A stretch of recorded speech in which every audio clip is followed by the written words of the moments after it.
Byla fotka. Tyhle, teď by to zaslo ta tvoje opičárna. Dobrý. Na každou práci je nám třeba odborníků. Tak kdy? To můžeme? No. Tak, dobrý vydrž, večer. Vydrž. Vítám vás všechny. Vydrž. Prosím. Počkej, ne, zase Android, vole, teď se to bude 1000krát ptát na všechno, vole. Popište své živé vysílání, ty vole, já se z toho poseru, vole. To je... Ble, tak to nám mačky. Máš čistý ruce, vole? Mám, no. Tak nahrávej. Co to mám napsat? Prosím. Popište své živé vysílání. Napiš tramvaje, je to... Osvětlení tramvaje, jo. Ne, rozsvícení náměstí. Jak se to píše, vole?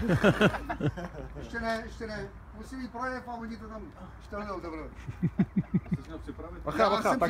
Bacha, tak teď bude zahájit vysílání, můžu? Kamera jede. Počkej, ještě něco říkám.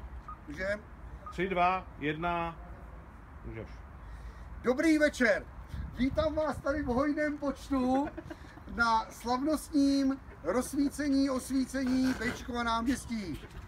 Co je zase? Ono to nahrává mě, ty vole.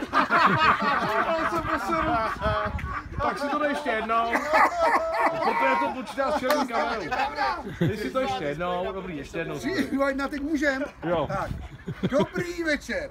Vítám vás tady všechny v hojném počtu na slavnostním osvícení Bečkova náměstí. Tak jak Stouni dali Havlovi osvícení Pražského hradu, tak tady Jeníček, synek můj drahý, dal rozsvícení Bečkova náměstí mně. Takže prosím, 3, 2, 1, vás to můžem?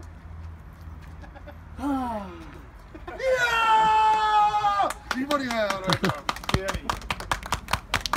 děkujeme za účast, ano, děkujeme.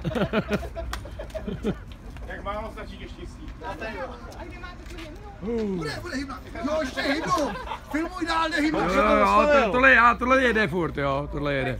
To jsem ještě neviděl. Chce chcát, žízeň mám, ty vole. Já trvám na opakování ceremoniálu. Zimnou. Ten náš svět, hned jak skončí šichnajnu a jsem tu hned.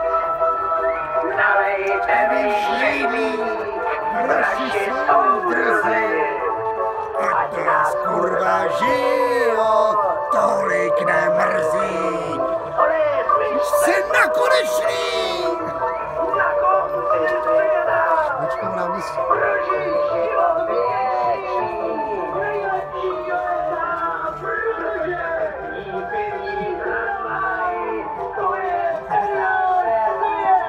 S Jirkou a Martinkou, sladkou Jakubem. Zdraví,